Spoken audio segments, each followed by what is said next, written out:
Hey, what's going on YouTube? It's your boy TJ, and welcome to my YouTube channel, Wrestling Nostalgia, where I do the reviews for the WWE shows. And today we're going to be reviewing SmackDown's last night episode, January 12th, 2024. So let's just go ahead and get into it. We open up that bad boy with a match.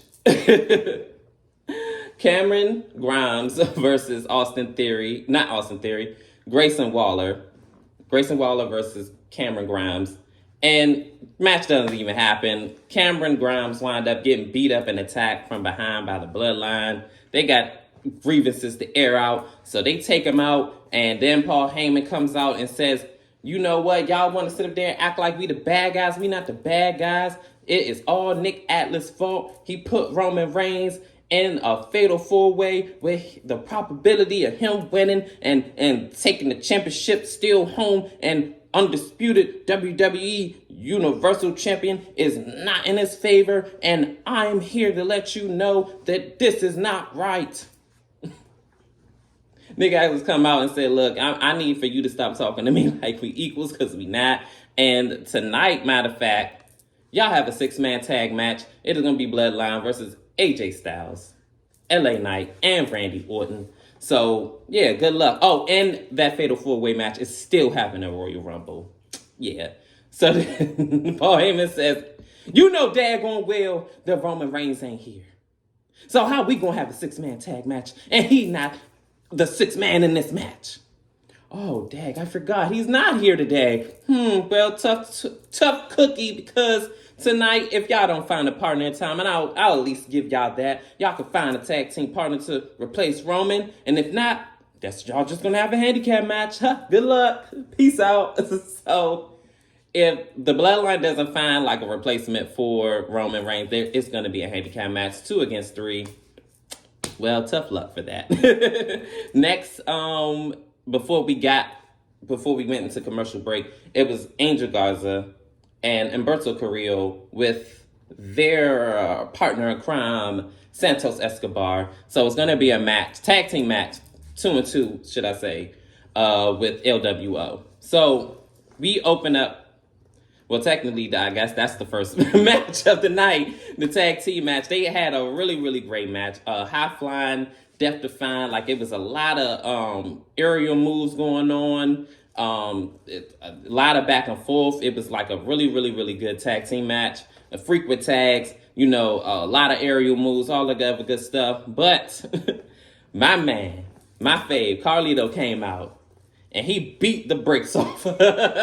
He beat the brakes off Santos Escobar, because remember, months prior, like, they were supposed to have a match at Survivor Series, but that wound up getting canned because he got injured, kayfabe injured. And that match was supposed to happen at Survivor Series, but Dragon Lee wound up taking his place because, he couldn't continue on or whatever. So, he still got beef with him, so it made sense for him to come out and, beat him up. And they wound up fighting all into the arena and things like that. So as all that was going on, Angel Garza wound up rolling up one of the members of LWO, and he wound up grabbing the ropes. 1, 2, 3. That was it. Like, your winners of the tag team match, Angel Garza and Humberto Carrillo. I definitely did, I enjoyed that match. I was like, dang, like they was doing up the Hurricane Run off the top rope and all that other good stuff. Like that was a good match. So then we go into your boy, Carmelo Hayes, which I do feel like Carmelo, sidebar, like he within a probably 4-year time frame, probably like I'm talking about like right when he debuts, wherever show he ends up, and it looked like it's gonna be SmackDown. Wherever he ends up, he just give him 4 years. He gonna be world champion at some point. Just trust and believe. Wait on it. He's gonna be world champion. He has star quality. He is definitely gonna be the future of WWE. Like, you can bet on that. You can bet your bottom dollar. But anyways, back into the segment. He wound up talking to Nick Atlas about the future and everything like that. So before he got interrupted, it looked like he was about to talk about being into the Royal Rumble. So he winds up getting interrupted by Grayson Waller and Austin Theory. And they wind up exchanging words and all that other good stuff. So he let it be known, look, I already beat you. That's what Melo said to Grayson Waller. There's so many people in that in the mix. My bad, but basically he said, "Look, I already beat you, but I could beat you again." So then he was like, "Look, I already had a match, and I'm just wore out." And mind you, the match never happened. So what match are you talking about? So he was like, Grayson said you could fight my man Austin Theory, and he was all like, "What? Who said I was gonna be ready for a match tonight? I ain't even dressed for it." So he was like, "All right, cool. I see you in the ring." So he hopped him out there and he told him, look, you know what I'm saying, you got a match or whatever tonight, so it is what it is. So then we go into the next segment. It's Logan Paul, and he's airing out his grievances because remember the week prior, he wound up getting punched in the face by KO. So he let it be known that basically, make a long story short, he says that, he's going to get his lawyers involved, and he said that Kevin Owens isn't allowed to have his that cast. Oh, it's a weapon. That weapon into the ring, and if so, then the match is called off. So we'll see how everything happens from there. So the next match we're gonna get into is Bianca Belair. Yes, your girl, the EST of WWE. Okay, so she goes against Bayley. And it was a really, really good match. It definitely was. I thought it was going to kind of be like kind of short or whatever. But I was glad that they was actually able to go longer than expected. They really put on a really, really great match. I definitely give it like a B+, leaning more towards A. Because, like, they really did their thing. I remember it was one point in time, like, she wound up, like, tying her head into the... Why everybody that get in a match with Bianca, they all want to do, like, something with her hair. Like, they always tie her hair up or something. Like, it's always something with that. But, they wind up having a back and forth. And it looks like, it was, like, a lot of banter between Damage Control and Bayley. And, because normally, what I'm saying, like, after she distracts the referee, they supposed to get their little cheap shots in or whatever. But it looked like they was kind of like, yeah, you're going to go it alone, babes. So that further lets me know that they have, like, a little bit of tension amongst them. And it's going to break down at some point. And I'm going to get into the other stuff later with the other segment to let it be known that, like, yeah, that... It's bound to happen. It looked like she about to have her walking papers pretty soon. But anywho's, they had a really, really good match. It was back and forth action. Like, it really showed that Bayley really... I feel like Bayley is, like, very underrated. And it's really crazy because she really can, like, you could tell she got a lot of passion. She's passionate about this business. Like, she loves it. And she really had put on a really good performance against Bianca. And the unfortunate losing effort, Bianca won. She hits her with the KOD at 1, 2, 3.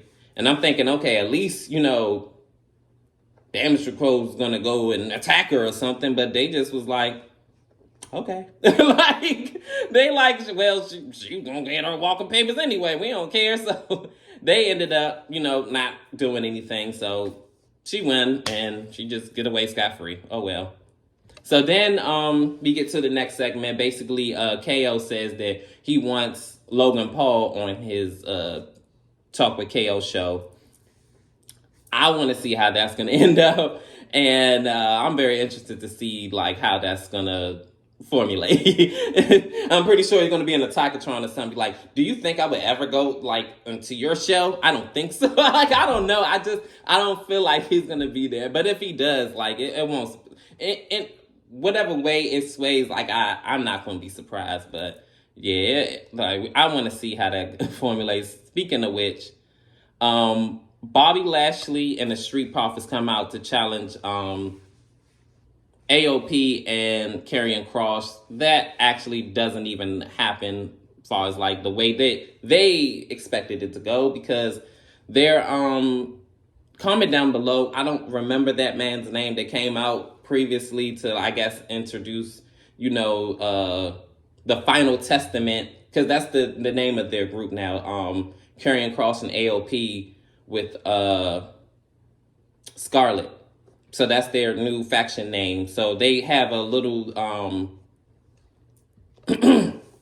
a Tigatron, and they show like everything that was like going on last week, how they beat them down and stuff, and they let them know that like, yeah, you know, your time is gonna be up and everything like that. So we're gonna see like how everything formulates. But yeah, that I'm interested because, you know, Karrion Kross is like too talented to keep being wasted the way that they were like for a very long time. And yeah, I'm glad they're finally doing something with him. They need to be winning some matches. He need to be winning some championships. He need to be doing like, he needs to be like up there, like to me, like yeah. So we're going to move on from that, but hopefully they do something with this. Yeah. So next segment, Pretty Deadly comes up to Paul Heyman. They said that, oh yeah, we'll tag team up with you. He said, you do know it's only gonna be one of y'all. So then they was like, oh yeah, don't you got that thing to do? And then sorry, well, should have let us know earlier. Okay, yeah, bye. And I was like, what? Y'all just wasted this man time to be like proposition him to be the tag team partners for the Bloodline tonight, and then you tell us, yeah, it's getting late, ain't it? Like, it was just crazy. But yeah, the Pretty Deadly's not going to be in the match. So moving on. So then the next segment, the next match, it is going to be Carmelo Hayes, your man, your boy, the next. Okay, he's him, all that good stuff against Austin Theory. And the only reason why I say that, and it's not because of the match itself, because they really put on a phenomenal back and forth match. Like, as much as people give flat to Austin Theory, he really is a really phenomenal wrestler. Like, he really does his thing. Like, he looks like he's in better shape. He kind of like looks like he got like that throwback what's his name, John Cena body, like for real. Like, and mind you, John Cena is one of his idols that he beat at WrestleMania last year. And like, I feel like he gets too much flack. I don't know, it's because like the way he got pushed up into, you know, the algorithm of the WWE and like his booking and everything. I don't know, it's because of that why people like, you know what I'm saying? But that man really put on a really great match. Like it looked like at certain times in the match with him and Carmelo, like he was gonna beat him and stuff. Like, I really, really enjoyed this match, and man, the way that it ended, like, it was, the Spanish Fly. So basically, Carmelo was on the top rope, sitting on the top rope. So then Austin Theory jumps, spring into him in his arms. And then when he flipped back, because that's how the Spanish Fly does, the way that they both landed was like awkwardly. I couldn't tell whether it was like more so the back or the neck or like how it went, but like the way that like they both landed collapsed down, like it looked very, very nasty. And it looks, I hope, I'm gonna probably try to look into like the WWE reports and the blogs or whatever to see like if, you know, he's okay. But the way that he landed, they both landed, it looked very like, I hope that they're both okay. That's why I was like, oh my God, because they're both like really, really talented wrestlers, and like for that to end like that, they really had a really phenomenal match. To be honest, this is probably underrated, probably one of the best matches to me, in my opinion, of the night. To be honest, I mean, outside of Bianca and Bayley, they had a phenomenal match as well. That match really had like the potential to like probably be like one of those dark horses that was like, dang, I didn't expect like, damn, Austin, like you here. But hopefully, like after this, you know, something comes up. I mean, comes of this for Austin, because to be honest, he really is a really, really phenomenal wrestler. And then for it to like end like that, it was really messed up. So we're gonna move on to the next segment. So the next segment is confirmed. Basically, it's gonna be the Bloodline minus Roman Reigns against Randy Orton. You know, the main event. But the Bloodline had other plans, because as soon as when Randy Orton came out, they attacked him from behind, take him out of the match. So now it's going to be a regular tag team match. I'm going to just go ahead and skip on to the end. Randy Orton comes out, and he beats up everybody. He hits an RKO on Jimmy, 1, 2, 3. That's it. So what's so crazy is because at the end, I'm thinking, all right, cool, this match kind of ended fast. So I already knew from then, I was like, oh, they're going to get their revenge now. So after the match, it was just so chaotic. It was the 3 of them against the 2 of them. Randy Orton, AJ Styles, and LA Knight wound up banding together tonight to beat down the Bloodline. They put Solo Sikoa through a table. They wound up beating up on Jimmy. Like, it was just so chaotic. It was a really, really, really hard-hitting match, like, to be honest. And then it looked like in the match, in the beginning of the match anyway, that LA Knight and AJ Styles, like, kind of had friction there. Well, no, they still do have friction there. But they were trying to tag, and at one point or whatever, it looked like when LA Knight was going to get the tag or whatever, he wound up jumping down and try to beat up on Solo Sikoa because, you know, he was going to try to come up from behind, but he wanted to get him beforehand. But then when he got back up and AJ Styles seen him, he was all like, I was trying to tag you. So they wound up arguing back and forth. But yeah, it is what it is. Randy Orton wound up coming out saving the day. And then at the end, like I said, Randy Orton and AJ Styles and LA Knight wound up getting into revenge and everything like that. Man, it was a really chaotic night tonight. I definitely thoroughly enjoyed SmackDown. It was one of the better SmackDowns. I feel like WWE like is at its best peak as it could be right now. Like, a lot of stuff is selling. People are really buying into like the product. I hope they stay on this upward momentum. Like, I'm very excited to see where everything goes with my channel and doing these reviews. I'm going to try to be very consistent as much as possible. And yeah, that's the end of my review. Just let me know, comment down below, like, how did you feel about SmackDown? You think it could have been better? You think it's good as it is? Was it not that good for you? Like, all that other good stuff. But anyways, this is TJ signing out, and love you all, guys. See ya. Peace out.